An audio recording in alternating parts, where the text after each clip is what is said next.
Tout pour investir. Le match des traders. Et ce matin, l'équipe, c'est Andrea Tueni de Saxo Bank et puis Mathieu Sierron de Galileo Trading. Mathieu, on va démarrer avec vous. Bonjour d'abord. Bonjour Lorraine.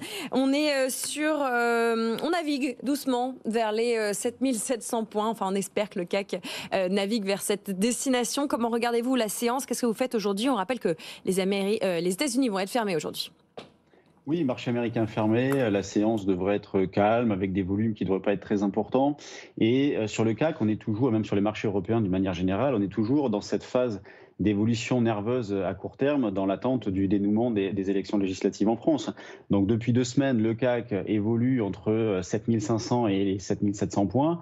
Là, on revient dans le haut de la zone et cette semaine, on l'aura balayé assez nettement, cette zone-là. Lundi, on ouvrait dans le haut avec de l'euphorie. On a retracé très vite jusqu'à revenir dans le bas donc, de ce rectangle-là vers les 7500 points. Et puis là, on revient dans le haut de la zone. C'est vrai qu'il faut vraiment s'accrocher. On a des mouvements qui sont extrêmement nerveux.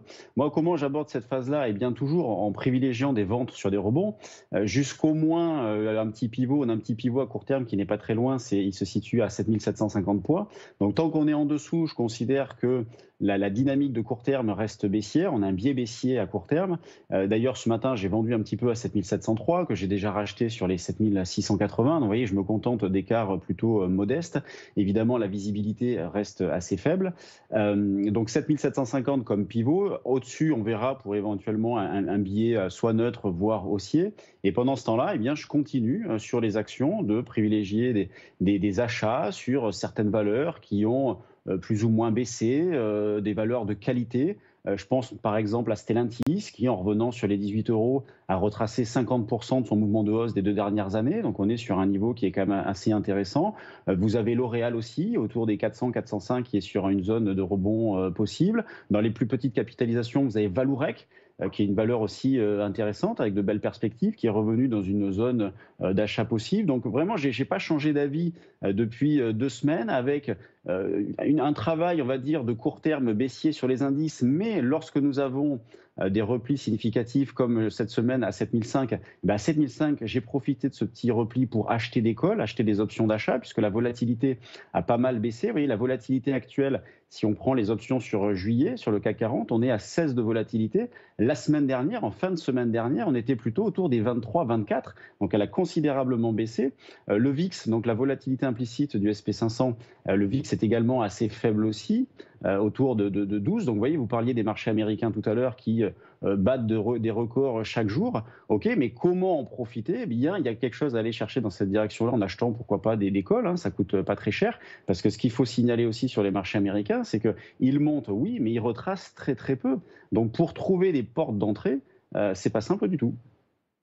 Merci Mathieu pour ce regard. Pas facile de trouver des portes d'entrée. Andrea Tueni chez Saxo Bank, qu'est-ce que vous regardez et quelles sont les portes d'entrée que vous surveillez de près? C'est vrai que c'est compliqué cette semaine parce qu'on a eu une semaine assez sportive, ça a été erratique en termes de mouvement. On a commencé par un gap à la hausse où on est revenu sur les plus hauts de la semaine dernière. Derrière, on a rebaissé sur des plus bas et là, on repart de nouveau à la hausse depuis hier sur le CAC. Donc c'est vrai que c'est un marché qui est extrêmement volatile. On sent qu'il y a quand même de la nervosité, un manque de visibilité qui est évident. Alors c'est vrai que la bonne nouvelle dans cette histoire, c'est qu'on a quand même le soutien des marchés américains. On voit du côté du Nasdaq au-dessus des 20 000, au-dessus des 5 500 sur le S&P. Donc on bat des niveaux records et on a des marchés américains qui sont sur une bonne dynamique avec des indicateurs qui ont été positifs hier, des rendements obligataires qui ont baissé. Donc ça c'est positif et ça permet quand même de maintenir le CAC sur des niveaux qui restent corrects. Maintenant, ce qui est sûr, c'est qu'on a des niveaux de résistance qui sont très marqués. 7725 sur le CAC. C'est une résistance qui est très présente.